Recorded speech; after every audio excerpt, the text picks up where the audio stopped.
हम अपने सब तो चले जाते मंदिर, तो इसका मतलब क्या? बंद करवा तो फिर 8 दिन हम क्या करेंगे बताओ? ऐसे करो, एक चीज़ रखो, या तो चालू चलो आओ, नहीं तो फिर 8 दिन प्रोग्राम है तो चलो रहने दो फिर। कल से ऐसे करो, बंद करो फिर 8। तो कोई नहीं आता फिर मतलब क्या?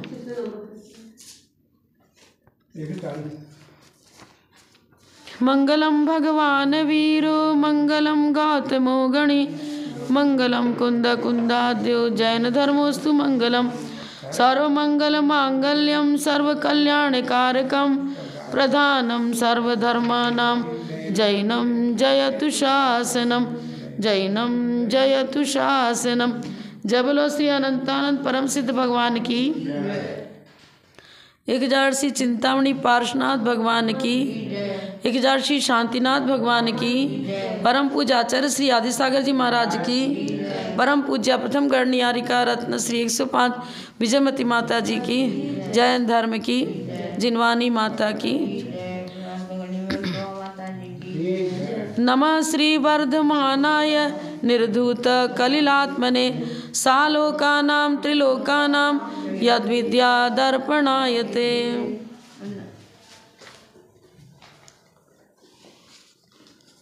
141 ना 140। परोदिनेश चतुर्ष्वपि मासे मासे स्वशक्ति मनुगुह्य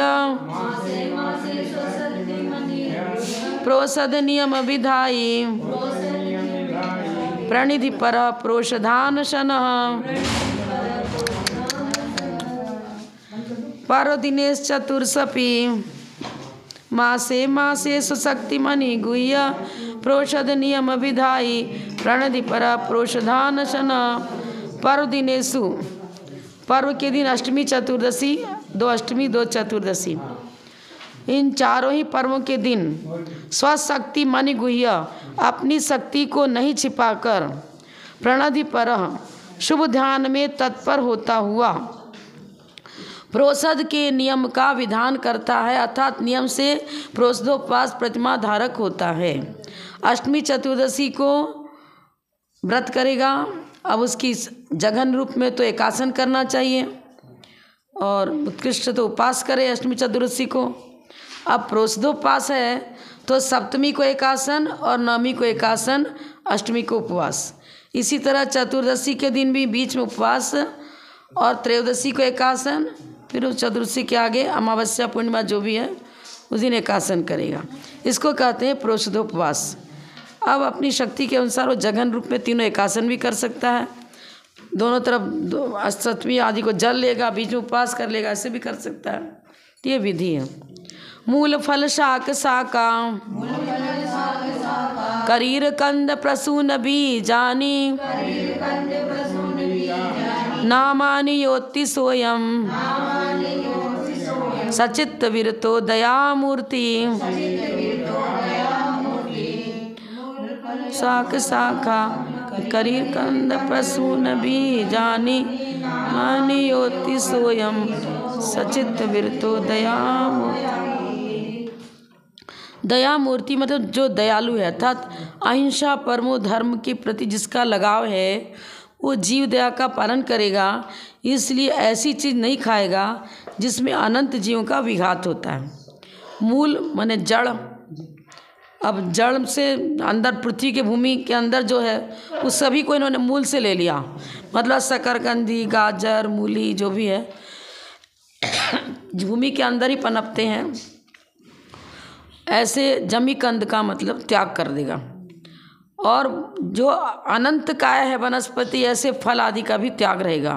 पत्तियों में अनंत निगोदिया जी उसके आश्रय से रहते हैं, इसलिए हरी पत्तियों का शाक वगैरह भी वो नहीं खाएगा। शाखा, कुछ शाखाएं ऐसी हैं जिसमें जैसे कि आपको गिलोय होता है, गिलोय के डंठल हो चाहे पत्ती जो भी हो सभी अभक्ष्य हैं। तो उसकी शाखाएं होती, पतली पतली शाखाएं जाती, वो गिलोय अनंत का है, इसको नहीं खाना चाहिए। कोमल पत्ते जिनमें बढ़ने की शक्ति है, छोटे छोटे पत्ते हैं और टेस्टी ज़्यादा होते हैं तो उसको खाते हैं। पर कोपल जब तक वो परिपक्व नहीं हुआ, उसमें धारी नहीं आई, तब तक वो कोपल कहलाएगा और उसमें अनंत जीवों का विघात होता है, इसलिए उसको भी नहीं खाना चाहिए।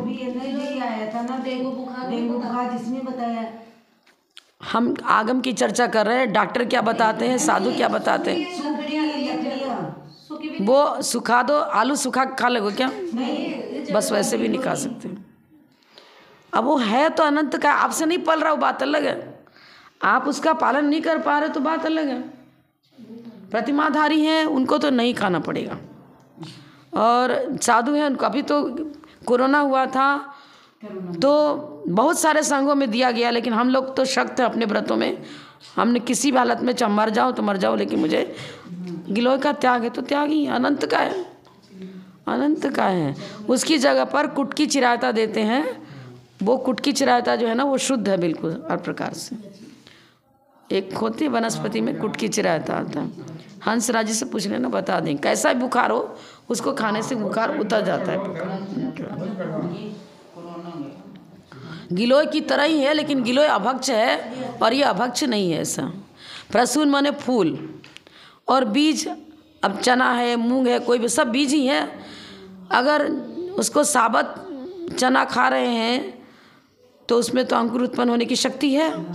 तो प्रतिमाधारी हो गया तो या तो उसको कुचल के खाएगा, 2 भाग हो गया, दाल बन गई तो खा सकता है, लेकिन साबत कच्चा चना नहीं खा सकता। अब मान लो खाना ही पड़ा, हरा चना लोग खाते हैं, तो उसके अंदर नींबू काली मिर्च वगैरह से डाल दिया, जिसके कि प्रजनन शक्ति उसकी नष्ट हो जानी चाहिए। प्रजनन शक्ति माने अंकुर उत्पन्न होने की शक्ति। जैसे खीरा वगैरह है तो बीज नहीं भी निकालते हैं, तो फिर उसमें नमक काली मिर्च वगैरह इस तरह से डाल दिया ताकि उसकी प्रजनन शक्ति नष्ट हो गई, हाँ, तो फिर उसको खा सकते हैं। और नहीं तो बीज सहित जो प्रतिमाधारी सच्चित्त विरत प्रतिमा बोल रहे हैं ना, सच्चित्त विरत प्रतिमाधारी श्रावक है, उसकी नियमावली बता रहे हैं। ये कौन सी प्रतिमा होगी? सच्चित्त त्याग प्रतिमा। हाँ, तो इस यही प्रतिमा जिसने ली उसके लिए सारी कंपल्सरी इनका पालन करना कंपल्सरी है। बाकी आपके अपनी शक्ति के अनुसार जो पाल रहे हो उसे पालो। मूल, फल, शाखा, साग, कोपल, कंद, प्रसून। प्रसून से फूल बताया, और बीज साबत चना, साबत मूंग, साबत धान जो है कच्चा ऐसे ही फुला दिया फिर खाने लग गए, नहीं होगा। तो आप उसको प्राशुक कर लो अपनी विधि से, फिर खा सकते हो। इस प्रकार से सचित व्रत पंचम प्रतिमाधारी के व्रत बताए गए। जो पंचम प्रतिमाधारी इन व्रतों का उसे अनिवार्य रूप से पालन करना चाहिए। आगे छठी प्रतिमा रात्रि भुक्ति त्याग प्रतिमा। अन्नम पानम खाद्यम लेह्यम नास्नाति यो विभावर्यम सच रात्रि भुक्ति विरतः सत्येष्वनुकंपमान मनः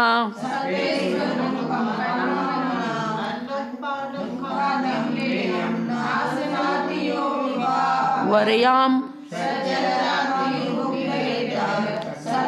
अनुकंपमान मना। रात्रि भुक्ति त्याग प्रतिमा है तो रात में जल भी नहीं ले सकता। वो तो स्वाद्य, खाद्य, लेह, पेय चारों प्रकार के आहार का उसे नियम से त्याग करना ही होगा। अब रही कि 9 कोटि से नहीं कर पा रहा है तो वो अपनी परिस्थिति जाने, फिर उसको इसी प्रकार से व्रत लेने के समय भी इसी प्रकार से प्रतिमा लेनी पड़ेगी। भाई हम स्वयं रात्रि में नहीं खाएंगे, पर हमें खिलाने का कोशिश करेंगे, नहीं खिलाना पड़े, लेकिन त्याग नहीं, व्रत न ले, तो उसका जघन रूप से पालन हुआ। लेकिन 9 कोटि से रात्रि भुक्ति त्याग कर रहा है, कर रहा है मतलब कर भी नहीं रहा, करा भी नहीं रहा, अनुमोदना भी नहीं कर रहा, तो उत्कृष्ट विधि हो गई। ये सब अन्न का मालूम ही है, दाल चावल जो है, जो अब पान पीने की वस्तु, खाद्य, हाँ खाद्य सामग्री जो भी है, लेह से चाटने का लेते हैं, खाद्य से तो जो मिठाई वगैरह है ना उसको लेंगे। तो कोई भी चीज़ खाद्य, स्वाद, लेह, पेय, अन्न, पान, खाद्य, लेह ऐसे कर दो, मतलब सीधा सीधी है कि जल भी नहीं ले सकता हो यदि रात्रि भुक्ति त्याग प्रतिमा है तो। वो दयालु चित्त श्रावक प्राणियों में दया चित्त होता हुआ रात्रि में अन्न, पान, खाद्य और लेह चारों प्रकार के आहार को नहीं खाता है, वो रात्रि भोजन त्याग प्रतिमाधारी कहलाता है। अब इन्होंने 9 कोटि यहाँ प्रयोग नहीं किया है, लेकिन उत्तम मध्यम जघन्य सभी जगह आता है। अब खिलाओ तो भी पाप तो 9 कोटि से पाप होता है ना। आप माला में 108 दाने हैं, उसकी चर्चा करिए, समरम समारम मारम, 108 प्रकार से पापार्जन के द्वार हैं। मन वचन काय कृत कारित अनुमोदना 3-9 हो गया। फिर समरम समारम मारम छोड़ दिया था 27 और 4 का गुणा किया 108 हो गया। समरम समारम आरम 3, मन वचन काय कृत कारित अनुमोदना 3 बार 3-3 लिख के परस्पर गुणा करो, 3-9, 9 27, फिर 4 कसाय 108 हो गया। 108 प्रकार से माने इन माध्यम में आने का द्वार 108 द्वार है जिनके माध्यम से पापाजन होता है। अब आप प्रतिमा ले रहे हो, कोई भी व्रत ले रहे हो, तो आप अपनी शक्ति के अनुसार सोच लो कि भाई हम किस प्रकार से पालन कर सकते हैं, किस प्रकार नहीं कर सकते हैं। मान लो रात्रि बना दो, पड़ रहा मुझे परिस्थितियां घर की ऐसी, पर हमने प्रतिमा ले ली, हम नहीं कर पा रहे, तो हम उसी प्रकार से व्रत लेंगे। व्रत लेने के समय कि हम आरम सारम का तो त्याग नहीं कर रहे, बस मैं अपने लिए न रात में बनाऊंगा, न स्वयं अपने लिए बना के खाऊंगा। सीधा रात्रि भोजन तो इसमें पहली प्रतिमा में हो जाएगा ना, त्याग होता है जी। सामान्य रूप से तो अणुव्रत धारण किया उस समय हो गया, लेकिन प्रतिमाधारी होने के बाद अब एकदम जैसे एक हार्ड एंड फास्ट रूल्स हो गया आपके लिए। और उस समय अविरत सम्यक दृष्टि है, तो सम्यक दृष्टि है तो उसको रात्रि भोजन का त्याग तो होना ही होना है पक्का। लेकिन बात यह था कि वो भी कभी छूट रख लेता है अपनी बीमारी के अनुसार, भाई हम जल ले सकते हैं, हम दवाइयाँ ले सकते हैं, पर यहाँ पर छूट नहीं लेगा। यहाँ तो हाँ प्रतिमाधारी है तो बिल्कुल लेना ही नहीं किसी हालत में। अब अविरत सम्यक दृष्टि मतलब उसके अनुव्रत है साधारण रूप में। अब वो रात्रि भोजन भी नहीं करेगा, जमीकन भी नहीं खाएगा, पानी छान कर पिएगा, देव दर्शन करेगा, सब तो लेगा इस सामान्य नियम। लेकिन अब अपने शरीर की स्थिति के अनुसार यहाँ पर इस चौथे गुण स्थान की भूमिका में छूट ले सकता है कि भाई ग्रीष्म काल है, हम जल लेंगे, औषधि लेंगे, या हमें अमुक बीमारी है तो हम कोई भी फलाहार ले सकते हैं, हमें डेली बाहर बिजनेस के लिए जाना है तो हम रात में फलाहार की छूट रख रहे हैं, सिर्फ अन्न का त्याग कर। चौथी प्रतिमा नहीं है, वो चतुर्थ गुण स्थान है। वो चतुर्थ गुण स्थान मैंने अविरत सम्यक दृष्टि। अविरत सम्यक दृष्टि मतलब न तो त्रसजीवों की हिंसा से विरत है, न स्थावर जीवों की हिंसा से विरत है, लेकिन जैन धर्म के प्रति, जिनेन्द्र देव के प्रति अकाट्य श्रद्धा है देव साधु में। अब वो परिस्थिति बस छूट रखता है। लेकिन यहाँ तो आपकी परिस्थिति ऐसी तो आप प्रतिमा ही मत लो, रात्रि भुक्ति त्याग प्रतिमा फिर ले लो ही मत। प्रतिमाधारी बने तो अपनी योग्यता के अनुसार फिर वो व्रत को पालन भी करना ही पड़ेगा। यहाँ तो अति अनिवार्य नियम है कि वो स्वयं चाहे प्राणोत्सर्ग भी क्यों ना हो जाए तो भी वो रात्रि में जल भी नहीं पिएगा। लेकिन अविरत सम्यक चतुर्थ गुण स्थानवर्ती है, अब उसको इस प्रकार का हार्ड एंड फास्ट रूल्स उसके लिए लागू नहीं है। वो उस गुण स्थान की भूमिका में अपनी शक्ति के अनुसार रोज रोज व्रत लेता रहेगा, भाई आज मुझे नहीं लेना है, आज इस प्रकार बन कर एक साथ जीवन भर के लिए नियम लेगा तो अपनी शक्ति के अनुसार लेवे। भाई हम जल भी नहीं लेंगे, ऐसा पूरा 12 मास का त्याग कर रहा है कि नहीं कर रहा है, फिर वो देख लेगा अभी सर्दी का मौसम मुझे ज़रूरत नहीं है तो उस प्रकार त्याग करता रहेगा, वो चीज़ कर देगा। दोनों में बहुत अंतर है। चतुर्थ गुण स्थान है और ये प्रतिमा है, छठी प्रतिमा की बात है, रात्रि भुक्ति त्याग प्रतिमा। तो लिख रहे हैं ना, पाक्षिक श्रावक के रात्रि भोजन का त्याग मात्र स्वयं की अपेक्षा है, स्वयं हम नहीं खाएंगे। पाक्षिक श्रावक, यहाँ षष्ठम प्रतिमा के श्रावक स्वयं भी रात्रि भोजन नहीं करता है और न दूसरों को भोजन कराता है और न करने वालों की अनुमोदना ही करता है, अर्थात उसे रात्रि भोजन का त्याग मन वचन काय कृतकांड अनुमोदना से रहता है। ये अब ये उत्कृष्ट विधि इस पुस्तक में बताई जाती है। लेकिन मान लो किसी गुरु से प्रतिमा ले रहा और कह रहा महाराज मुझे इस प्रकार छूट देंगे तब प्रतिमा दो आप, हम इसी प्रकार से पालन कर पाएंगे, तो लेता है। और चतुर्थ गुण स्थान की भूमिका में ही बता रहे, पाक्षिक श्रावक सामान्य से तो वो त्याग रखेगा, लेकिन छूट भी रख लेता है कि भाई कोई विशेष परिस्थिति आ गई, रोग शोक हो गया ऐसा, और डॉक्टर ने कहा था हम दवा और जल का छूट रखते हैं, रख सकता है। चौथे गुण स्थान में अविरत सम्यक दृष्टि है तो कोई भी प्रतिमा नहीं है उसको। ब्रह्मचर्य प्रतिमाधारी का लक्षण। मल बीजम मल योनिम गलन मलम पूति गंध भी भत्सम पश्यन्नंगमनंगाद द इधर भूल गया। विरमति यो ब्रह्मचारी सह द पहले भूल जाएगा।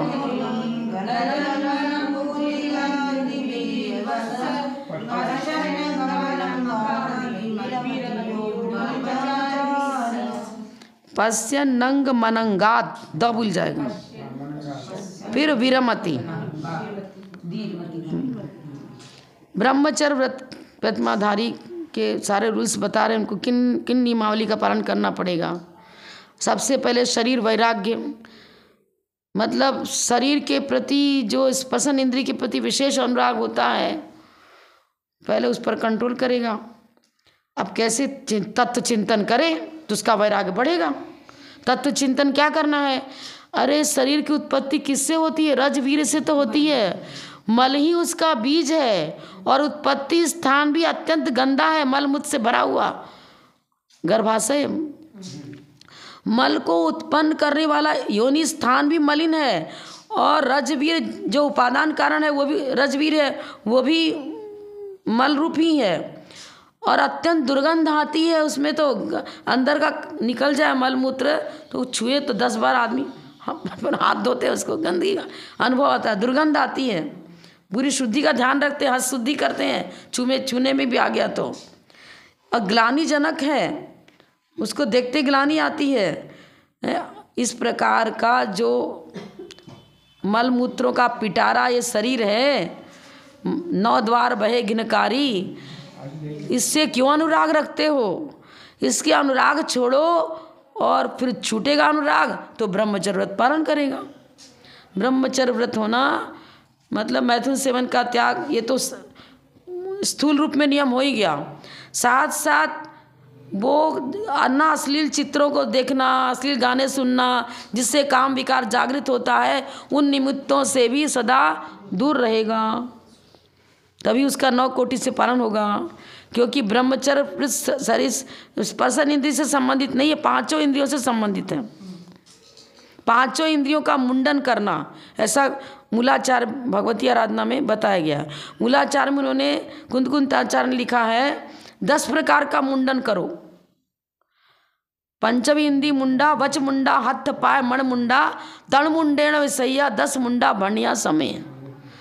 5 इंद्रियों का मुंडन का मतलब दुरुपयोग नहीं करना, आँख से उन्हीं वस्तुओं के दृष्टि डालना जिनसे विकार जागृत नहीं होता है, यही नेत्रेंद्रिय का मुंडन हो गया। भगवान की वीतराग छवि को देखो, जिनवानी का स्वाध्याय करो। हमारी दृष्टि में निर्मलता, सात्विकता होनी चाहिए। इस वासनाएं हमारे अंतरंग में भी जागृत नहीं होना, और जिन पदार्थों को देखने से वासनाएं जागृत होती हैं उधर भी दृष्टि नहीं डालना। इसी तरह सबके साथ लगा लो, कर्णेंद्रिय है, इसमें भी जिससे विकार वासना जागृत हो उधर उसका प्रयोग नहीं होना। स्पर्शन, रसना, घ्राण, चक्षु, स्रोत, सब में इसी मेथड से इनका सदुपयोग होना, दुरुपयोग नहीं होना। जिनसे पाप का बंध होता है उधर इनको प्रयुक्त नहीं करना। 5 इंद्रियों का मुंडन हो गया। हथ पाय मण मुंडा, हाथों से वैयावृत करो, सेवा शुश्रूषा करो, पूजन करो आदि ऐसा कार्य करो जो पुण्य अर्जन का कार्य है। उसमें हमारे हस्त का प्रयोग, किसको मारना, पीटना, कूटना, गलत काम करना, वो चीज़ नहीं होना चाहिए। इसी तरह पैर से अभी चले गए, घारी घास में घूम रहे हैं, पिकनिक जा रहे हैं, कहाँ क्लबों में जा रहे हैं, यहाँ वहाँ जा रहे हैं, गमनागमन वही होना चाहिए जहाँ गमन करने से हमारे अंदर विकार भाव जागृत ना हो। अब शादी विवाह है मान लो, तो अब मान लो जाना कंपल्सरी भी है, परिवार है, पर हमारा उपयोग उसमें रचना पचना नहीं चाहिए। बैठ गए, ठीक है, उपस्थिति दी, उपस्थित देना जरूरी है, पर अपना एक किनारे बैठ गए, अपना बैठ के माला फेर रहे, कुछ भी कर रहे हैं, पुस्तक ले ली, कोई पाठ वाठ बाकी हमारा कर रहे हैं। आचार्य शांत साहब महाराज जी खेती भी देखते थे, दुकान में भी बैठते थे, और दुकान में बैठ गए तो वो तो बैठ गया अपना पुस्तक लेके, ग्राहक आया, देख लो तुम्हें कौन सा कपड़ा लेना है और तेरे को जो समझ में मूल्य लिखा है तो पैसे डालना डाल दे, गोलक में छुट्टी। खुद ही डाल दें। अरे उतना निष्प्रिय नहीं हो सकते, ठीक है, लेकिन कम से कम बिना प्रयोजन बातें करते रहते हैं, घरेलू बातें इधर की उधर की कहाँ की भी कथाएँ करते रहते हैं, तो उसको ब्रह्मचर्य प्रतिमाधारी यदि है तो उस प्रकार की बातचीत भी नहीं करेगा। मतलब लिमिटेड समितियों का जहाँ पर अति आवश्यक है बोलना वहाँ बोलेगा। सीमित हित मित प्रिय वचन बोलते हैं ना, वचन वरनाएं बहुत मूल्यवान है। धन तो मान लो चोर भी ले गया तो दोबारा आप उसको संचय कर सकते हो, पुण्य से कमा सकते हो, लेकिन पूर्व भाव से जितनी वचन वरनाओं का स्टॉक आप लाए हो वो माइनस तो जल्दी जल्दी हो जाएगा, पर प्लस एक वर्गना एक अ का उच्चारण भी प्लस में नहीं कर सकते। जितना स्टॉक है बैंक में, आपने जितना पैसा जमा किया उतना ही मिलेगा। आप 2 पैसा भी उससे ज़्यादा लेना चाहो नहीं ले सकते। इसी तरह यहाँ है, पूर्व का जो स्टॉक आपके पुण्य से मिला है, आपने ज़्यादा बोल बोल करके अपना वचन वचना स्टॉक गंवा दिया। और आप हमारी बात तो छोड़ दो, चरम शरीर भी क्यों ना हो, यदि वचन स्टॉक समाप्त हो गया है तो मुख केवली हो जाएगा। केवली तो हो गया, वचन है ही नहीं बोलने को, गूंगा रहेगा। बहुत सारे लोग सब कुछ आंगो पांग सब सही, आवाज़ बंद हो गई, वचन वर्णाएं समाप्त हो गई ना। दिन भर बड़बड़ बड़बड़ करते रहे, बोलते रहे, करते रहे तो क्या होगा। आप जहाँ 4 महिलाएं बैठी कि बस बातें चालू, भैया व्रत में जाने कहाँ कहाँ की बातें करती रहती। हम तो अपना उपयोग हटा लेते जब बैठे। अब कहो कि तो चुप रहो, चुप, ज़्यादा चिड़चिड़ करो तो माता डांटती, हम तो जाते ही नहीं उनके, हम क्या करेंगे जाके उनके पास। यही सोचना पड़ रहा है, हम सोचते तो यही हो कि सबको हटा दूँ। अब चलो लोक व्यवहार ठीक है, क्या करो। कितने कह रहे भजन, आप भैया व्रत कर रहे हो, कोई भजन कीर्तन याद है, 12 बहाना याद है, जो भी याद है वही बोलते रहो ना।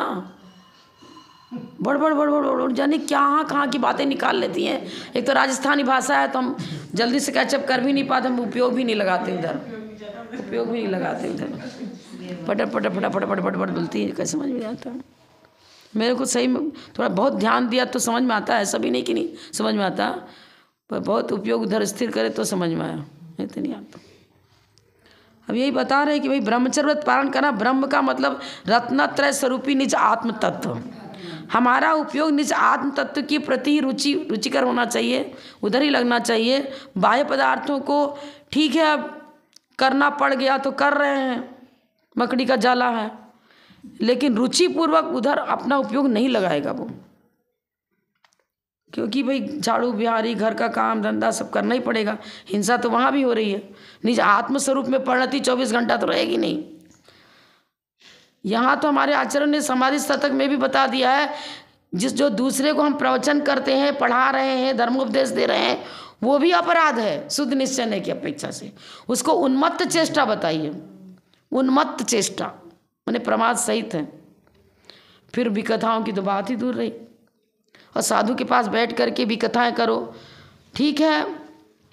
कोई कठिनाइयाँ हैं तो भाई आप माता जी मेरे को मंत्र ऐसा दे दो जिससे मेरा कष्ट दूर हो या कुछ हो, तो परोपकार की भावना पूर्वक, मतलब एक कॉमन रूप में साधारण से 2 लाइन में 1 लाइन में अपनी बात बता दी। लंबी चौड़ी भूमिका देते हुए उस बात को करो तो मेरे पास इतना समय कहाँ है बात सुनने के लिए। मुझे कोई ऐसा जाप बता दो मेरा ये रोग दूर हो जाए, बिजनेस नहीं चल रहा, आप कुछ ऐसा बता दो। मैं बोले भक्तामर 36 नंबर का काव्य है, ये करो, इसकी जाप करो। अब तो बात मेरा समय, मतलब समय को ध्यान में रखते हुए कम से कम समय में हमारा घरेलू का प्रॉब्लम भी निपट जाए। बातें करते रहे खटर पटर, तो इससे ना पाप का बंध ज़्यादा होगा, क्योंकि तीर्थ क्षेत्रे कृतम पापम वज्रलेपम भविष्यति।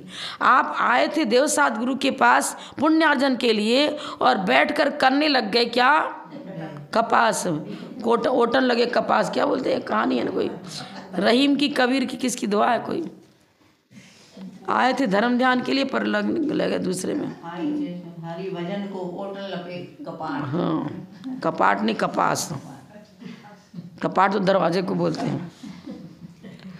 जो शरीर को शुक्र शोणित आदि मलमय कारणों से उत्पन्न हुआ, मल का उत्पत्ति स्थान, मल का झरना, मलमूत्र गिरते रहते। दुर्गंध युक्त देखता हुआ मैथुन कर्म से विरक्त होता है, वह सप्तम प्रतिमाधारी ब्रह्मचारी है। ब्रह्मचर्य प्रतिमाधारी स्वपर आदि किसी भी स्त्री का कभी भी सेवन नहीं करता है, अपितु ब्रह्म अर्थात शुद्ध आत्म स्वरूप में अपनी चर्या को बढ़ाकर अपने नाम की सार्थकता को प्राप्त करता है। ब्रह्मचर्य शब्द नाम जब उपाधि मिली है ब्रह्मचर्य धारी की, तो उसके अनुसार उसका आचरण भी होना चाहिए। एक और पढ़ लेते हैं। सेवा कृषि वाणिज्य प्रमुखादारंभतो विपारमति प्राणातिपात हेतुर यो असावारंभ विनिवृत्त सेवा कृषि वाणिज्य प्रमुखादारंभतो विपारमति प्राणातिपात हेतुर यो असावारंभ विनिवृत्त।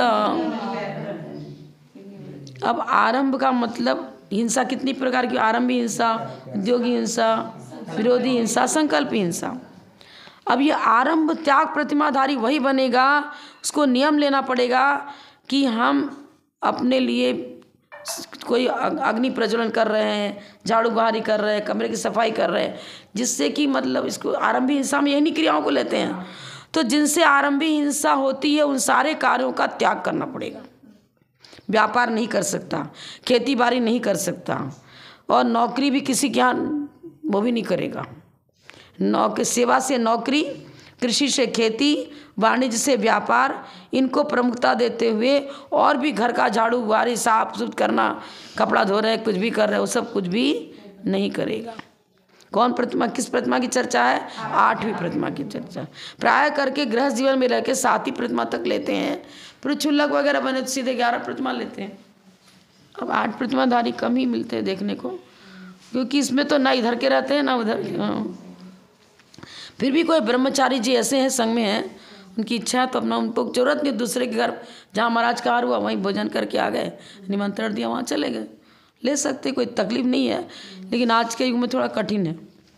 हिंसा के साधक, हिंसा के कारणभूत ऐसे सेवा कार्य जिसमें हिंसा है उस कार्यों का निषेध कर रहे हैं। सेवा कार्य में तो भाई गुरुदेव साथ गुरु की सेवा, मतलब सेवा संस्था वो भी आ गई ना। घर में पति जी देव बीमार है, पुत्र बीमार है, कुछ है, उसके भैया व्रत कर रहे हैं सेवा, उसके यहाँ पर सेवा कर मतलब जिसमें हिंसा विशेष है, त्रस जीवों का विघात है, ऐसे हम सेवा कार्य को स्वीकार नहीं करेंगे। अब आपको बोल दिया, अरे ऐसी दवाइयाँ बताई लिक्विड जिसमें मछली का तेल तक डला हुआ। आजकल लिक्विड दवाई में सब चीज़ का ज़्यादा प्रयोग है, मांसाहार का। अरे हम तो औषधि सेवन करा रहे हैं, दे रहे हैं। औषधि भी शुद्ध होनी चाहिए ना, जिसमें अनंत जीवों का विघात हो रहा है। ऐसी औषधि वास्तव में वो सेवा, उस सेवा का फल उसे मिलना ही नहीं है। सेवा जिसको आप ऐसी औषधि दे रहे हो वो भी असाता का बंद कर रहा है, और देने वाला भी असाता का बंद करेगा, और खाने वाला भी असाता का बंद करेगा। जब असाता का बंद हो रहा है तो फिर सेवा कहाँ हुई? असेवा हो गई, वो तो हुई नहीं सेवा। खेती बाड़ी में तो देखो जीव मरेंगे ही मरेंगे, तो उन सब चीज़ों को वो नहीं करेगा, और आजीवन ब्रह्मचर्य ले लेते हैं प्राय करके, और संगों में ही रह रहे हैं परमानेंट, तो उनका नियम निभ जाता है इस प्रकार से। घर में रह करके तो निभेगा नहीं। अब घर में कोई ऐसे ही श्रद्धालु हैं जो अपने माता पिता के लिए हिसाब व्यवस्था बना रखी है, भाई आप धर्म ध्यान करो, घर में रहो, कोई तकलीफ नहीं है, हम आपको बराबर शुद्ध भोजन करा देंगे। तो देख लो आप, पंचम काल में इस प्रकार बिरले कोई घर मिलते हैं, मिल भी सकते हैं, नहीं मिल सकते। बुढ़े को तो कहेंगे काम करो तो रोटी दे रहे हैं, नहीं तो जाओ तुम तो नाना अनाथालय में चले जाओ, छुट्टी, पूरा काम करो तो ठीक है। ऐसी स्थिति हो गई आजकल। व्युपारमति माने विरक्त होता है, अर्थात इनका त्याग करता है। क्यों? प्राणातिपात है, तो जीव हिंसा का वो हेतु बनता है। असौ माने वह, उसी को हम आरंभ त्याग प्रतिमाधारी कहेंगे, जो हिंसात्मक पद्धति से नौकरी चाकरी नहीं करेगा, जिसमें हिंसा होती है ऐसी नौकरी नहीं करेगा, खेती नहीं करेगा, व्यापार नहीं करेगा, और भी जो हिंसात्मक कार्य हैं उनका त्याग करेगा। मतलब आरंभी हिंसा जिनसे होती है उनसे विरत है, तभी उसको आरंभ त्याग प्रतिमाधारी कहेंगे। क्या इस प्रतिमा का धारी पूजा दान वैयावृत्त आरंभ कर सकता है? आचार्य प्रभाचंद जी के शब्दों में अनेन स्नपन दान पूजा विधान आदि आरंभता उपरति निरीकृता तस्या प्राणातिपात हेतुत्व अभावात प्राणी पीड़ा परिहारेणैव तत्संभवात। कितना लिखा है, बहुत अच्छा लिखा है। मेरे पास पुस्तक तो थी प्रभाचंद आचार्य की, पहले तो मैं रोज मंच पर उसी को ले जाती थी उधर, अब जमा दी सब किताबें मैंने, तो उसी से ये उद्धृत किया हुआ है। आप व्रती हो, श्रावक हो, देव दर्शन करोगे, मंदिर में बिना नहाए जाओगे क्या? तो स्नान तो करना ही पड़ेगा। साबुन तेल लगा करके, मतलब खूब पानी बहा रहे, अंचना पानी बहा रहे कर रहे, और गीजर का पानी गर्म करो, अंचना पानी ले रहे। अहिंसात्मक पद्धति से आप मतलब गर्म जल करो, ठीक है, सर्दी है ना करेगा, लेकिन जिन मंदिर में जाना है तो शरीर की शुद्धि करना ही पड़ेगा। इस अभिप्राय को लेकर स्नान कर रहा है, इसलिए प्राणातिपात है तो शब्द विशेषण नहीं लगेगा। प्राणातिपात है तो विशेषण श्रृंगार प्रियता को लेकर के, हमारा शरीर पास साबुन वगैरह लगाएंगे तब तो हाई फाई शुद्धि होगी, आनंद आएगा। झरने के नीचे बैठ रहे हैं, फव्वारा बह रहा है, इसमें अंदर स्नान कर रहे हैं, ये शरीर के प्रति मतलब शरीर सुखिया, बाल्टी पानी डाले जा रहे हैं, कोई गर्मी बहुत लग रही है, नहीं। प्रतिमाधारी है, माँ जितने जल से शरीर की द्रव्य शुद्धि हो सकती है मतलब उतना ही करेगा। और दान करने की भावना है तो दान की भावना से अर्जित किया हुआ जो उसका धन वगैरह है, उसको मंदिर निर्माण हो रहा है, कहीं अभिषेक पूजन का के लिए दान देनी है, वो देगा। अभी उसको परिग्रह त्याग प्रतिमा नहीं है, परिग्रह त्याग प्रतिमा नहीं है, पूंजी है उसके पास में, पहले कमाया हुआ या वर्तमान में भी, जैसे कि अब वो इस प्रकार से धनार्जन कर रहा है जिसमें कोई हिंसा की बात नहीं है, तो करेगा। पूजा में तो द्रव्य धोना ही पड़ेगा, पानी खींच के गर्म करना ही पड़ेगा, द्रव्य सामग्री धोनी पड़ेगी। तो ये आचार्य यहाँ ये बता रहे हैं कि देवसाद गुरु की प्रति जो भक्ति हम करते हैं उसमें हमको जो आरंभ सारंभ होता है, उस आरंभ को इस प्रकरण में नहीं लिया है, उसका त्याग नहीं कराया है। पुण्य अर्जन के लिए जो आरंभ सारंभ होता है उसके त्याग की चर्चा यहाँ नहीं है। अपने शरीर की साज सज्जा के लिए हम घर की सफाई मैंने अपने पारिवारिक सुख सुविधा को लेकर के जो आरंभ सारंभ करते हैं वो उस दिन वो नहीं करेगा। बता रहे हैं सांसारिक शब्द दे दिए ना, सांसारिक आरंभ, नौकरी, कृषि, व्यापार आदि आरंभ का इस प्रतिमाधारी को त्याग आचार्यों ने कराया है, धर्म क्रियाओं का त्याग नहीं कराया है। अतः जिनाभिषेक, दान, पूजा आदि धर्म क्रियाएं आरंभ प्रतिमा त्यागी को उत्साह से करना चाहिए। हम लोगों ने ऊदगांव में चातुर्मास किया। आचार्य सन्मति साहब महाराज जी ने, एक वृद्ध व्यक्ति थे, बॉम्बे के थे, और उनका बेटा संघपति बन गया, अभी अब पता नहीं है कि नहीं, सुनील साहब जी का ध्यान नहीं है। तो वो छुल्लक जी बन गए, और जहाँ बोलियाँ प्रारंभ हुई अभिषेक की, अब उनको आदत थी शुरू से लगाने की, बोली लगाने की, 10,000, 20,000, 25,000, 50,000 लगा। महाराज क्या क्या कर रहा है ये? मैं थोड़ी देर में बेटा देगा मेरा, तो तुम कैसे बोल रहे हो? मेरा बेटा मेरी बात को नहीं टालेगा। कितना ही मना करो, बोल लेते तो बोले, हाँ, अब फिर तुरंत दूसरे दिन पैसा दिलवा देंगे, तू जमीन कहीं जाएगा। लेकिन इतना राग भी अच्छा नहीं है, मतलब ठीक है, आपने अब क्या बेटा मेरा बेटा क्या घर सब छोड़ दिया है। अब वो मानते ही नहीं थे, करते थे, लेकिन उनको इतना सरल स्वभाव था, इतना उनके अंदर ये था, बहुत अच्छी समाधि हुई उनकी। अब धर्मानुराग था उनका, पर ये तो अतिरेक हो गया एक तरह से पद के हिसाब से, लेकिन वो करते थे ऐसे हैं, खाए दूध गाँव जहाँ बोलिया खूब लगा लेते थे। महाराज जी कभी बड़े महाराज बैठे रहेंगे तो डर के मारे नहीं बोलेंगे, अब बड़े महाराज जी नहीं है तो बोल देंगे महाराज ये क्या किया तूने, करेंगे, अब हो गया सो हो गया, ठीक है, बोल दिया। बड़े महाराज रहेंगे तो उनको बहुत डर है, तो आचार्य से बैठे हुए हैं, फिर उनकी हिम्मत नहीं होती बोलने की। फिर क्या करते, किसी दूसरे को कह देते कि तू बोल दे, तू कह दे, और फिर नाम लिखवाने के समय अपने बेटे का नाम लिखवा देंगे छोटे का। ऐसे करते थे। अब वो आदत पड़ी थी उनको, और क्या अभ्यास था उनको किसी तरह से।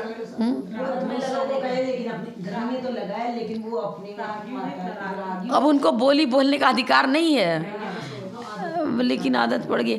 अब आचार्य बोले कोई ऐसा विशेष पापार्जन नहीं है, मतलब ठीक है 11 प्रतिमाधारी को श्रावक ही कहेंगे अभी, उत्कृष्ट श्रावक। 11 प्रतिमाधारी तक उत्कृष्ट श्रावक है, मुनि नहीं है ना वो अभी, लेकिन फिर भी परिग्रह त्याग तो आपने प्रतिमा ले ही लिया ना। 11 प्रतिमाधारी में तो परिग्रह त्याग, प्रतिमा भी, अनुमति त्याग सभी है। आरंभ त्याग, परिग्रह त्याग, अनुमति त्याग सभी त्याग हो गया ना। अब तुमको परिग्रह त्याग हो गया, फिर तुम्हारे पास पैसा है ही नहीं, तुम बोली कहाँ से ले रहे हो जब, बताओ। आदत पड़ जाती तो हो जाता है कभी कभी। अब जिसको आदत पड़ जाती है ना, तो क्या करेंगे, जैसे मान लो कि हमारे संग में बड़ी माता जी थी, अब उनके जो रिश्तेदार लोग हैं, अब हमारे संग की यहाँ हम साफ सब बोल रहे हैं, पीछीधारी भी हैं। अरे चाचा चाचा, क्या है कि चाचा, आप किसी को चाचा कर रहे हो, किसी को क्या मतलब, क्या क्या वो घरेलू रिश्ता लेके, भैया बहन, चाचा चाची, दादा दादी, क्या मतलब, सीधे नाम लो ना। राजेंद्र जी और इतना बोल सकते हो कि बड़े माता जी के परिवार के हैं और उनके ये रिश्तेदार हैं, भतीजा, इतना बोल सकते, परिचय यदि आपने पूछा तो। लेकिन हम तो ये बोलेंगे जयपुर वाले हैं, ये राजेंद्र जी हैं, ये प्रवीण जी हैं, ये फलाना। तो ये अभ्यास डालना चाहिए, क्योंकि कोई का कान पकड़ने वाला श्रावक बैठा रहता है वहाँ पर, तो फट से पूछ लेगा कि माता जी आपने तो घर का त्याग कर दिया, आपके चाचा कहाँ से आ गए। ठीक है, यहाँ श्रावक की इतनी हिम्मत नहीं जो नहीं पूछते हैं, नहीं कहते हैं, लेकिन सोनगढ़ वाले एक भी बैठा तो कान पकड़ने के आगे रहते वो तो पूरा ना। अरे हम तो क्या बताएं, हम एक बार आपको बता भी चुके थे, दलपतपुर में थे, वहाँ बहुत ठंड पड़ रही थी, लेकिन हम लोग के स्वाध्याय से वो सोनगढ़िया प्रभावित थे, तो 2-4 आते थे पास में जिनका घर था, आ जाते थे, स्वाध्याय में बैठूंगा, हम कहा बैठो ठीक है। अब जैसे मान लो थोड़ा सा हल्का सा मैंने एकदम समझ लो इतना भारी थी पुस्तकें, उस पर भारी पुस्तकें रखी थी, तो मैंने हल्का सा खिसका दिया उसको ऐसे। कहने लगा माता जी आपका तो महाभारत खंडित हो गया, तो महाभारती कहाँ रही आप? और क्या हो गया भैया, आपने खिसका दिया ना, तो खिसका दिया तो आप कौन देख रहे हो कि इसके अंदर त्रस हो या ना हो, जीव मरे या ना मरे, आप खिसका रहे हो तो त्रस स्था और दोनों जीवों की हिंसा का पाप लगेगा। मैंने उसके सामने काम पकड़े, आ सॉरी गलती हो गई भाई, ठीक है, ध्यान नहीं रहा, उपयोग स्थिर नहीं रहा। जो मेरे को अब तक उसकी बात याद है, मैं कभी ना चाहोगे मैं खिसकाने, जहाँ तक यही कोशिश करती हूँ कि मैं खिसकाना ना पड़े, उठा के रखे। फिर भी कभी कभी ऐसा तो बहुत भारी चीज़ है और अचानक उपयोग नहीं स्थिर रहा तो खिसका, लेकिन वो खिसकाएंगे तो पाप से बच नहीं पाएंगे, पापाश्रित होगा ही होगा। छोटा भी कोई सीख दे रहा है, कोई भी आपना का व्यक्ति हो, अपराध तो स्वीकार करना ही चाहिए। मैंने उसका तो बहुत अच्छा करा है, बहुत अच्छी बात कही तूने। ऐसा नहीं कि हम कोई नाराज हो गए, अरे तू क्या हमारे अपनी गलतियां तो मेरी क्या निकालता है, हम चिल्लाना चालू कर दें, नहीं। वो अपने पद पर क्या करा वो जाने, लेकिन उसने मुझे एडवाइस जो दिया वो बिल्कुल सही दिया, यहाँ नहीं करना चाहिए। कितनी बार होता है, अरे माता जी लोग पंखा चलाते हैं, ये कर चलवाते हैं, चलते जो भी है, तो वो भैया ठीक है, हम 100 में 100 नंबर नहीं ला रहे अपने एग्ज़ाम में, नहीं ला पा रहे भैया, फर्स्ट क्लास नहीं ला पा रहे, सेकंड भी नहीं आ रहा, थर्ड भी नहीं आ रहा, लेकिन पास मार्क्स तो ला रहे हैं। ठीक है, जितना हमसे जितना इसमें पालन हो रहा है, क्योंकि बीमारी शरीर की कुछ ऐसी है, परिस्थिति कुछ ऐसी है कि हमारी बीमारी उखड़ जा रही है, आर्थ ध्यान की भूमिका आ जा रही है, नहीं सहन कर पा रहे हैं, लेकिन अनर्थ बिना प्रयोजन तो ना करें, उससे तो बचें। अतिचार दोष को दोष के रूप में स्वीकार करो। सम्यक दर्शन से भ्रष्ट है तो भ्रष्ट है, चारित्र से भ्रष्ट है तो वो भ्रष्ट नहीं है। लेकिन फिर भी अपनी निंदा ग्रह आलोचना ही करते हैं कि कब ऐसा हमको मजबूत शरीर मिलेगा, स्वस्थ शरीर मिलेगा, जब हम इन सारे अतिचारों से रहित होकर के अपनी साधना करेंगे। नहीं कर पाते, भयंकर गर्मी है तो इतनी उजबुज जहाँ वो शरीर में दाग कमजोरी के कारण से खाना पीना नहीं जाता और चक्कर आना शुरू होना। पहले तो घर में थी तो बेहोश होकर गिरती थी, 2 मिनट भी खड़ी हो गई किससे बात करने को, फट से गिर गई। क्लास में पढ़ा रहे बोर्ड पर लड़कियों के लेसन देना तो ग्रामर पढ़ाने के बोर्ड पर लिखना पड़ता है।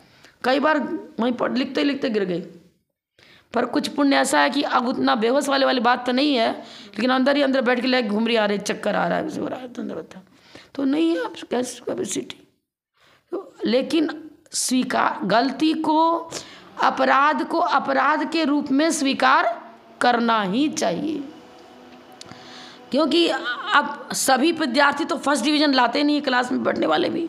इसी प्रकार गुण स्थान की अपेक्षा से 5वें गुण स्थान की भूमिका में भी असंख्यात लोग परिणाम अध्यवसाय स्थान बताए, कसाय के, राग के, क्रोध सब के अध्यवसाय स्थान बताए, मैंने अनुभाग शक्ति, स्थिति बंद, अनुभाग बंद। अब कोई तो पूरा उत्थित मैंने पूरा उठता ही उसका परिणाम है, कोई का मध्यम है, कोई का जघन्य है, लेकिन गुण स्थान वही का वही है। ये चीज़ है, गुण स्थान से नहीं गिरेगा, क्योंकि परिणामों की उसकी बैलेंस बराबर उसका सही है। अन्यूनम अनतिरिक्तम याथा तथ्यम बिना च विपरीतात, सम्यक ज्ञान में तो यही परिभाषा बताइए। ज्ञान मिथ्या नहीं होना चाहिए, मिथ्यात की भूमि में समय दर्शन, हमारा श्रद्धा हमारी समीचीन होनी चाहिए। बस रहने दें, टाइम 9:45 हो गया, शुद्धि वगैरह करते कर 10:15 हो जाता।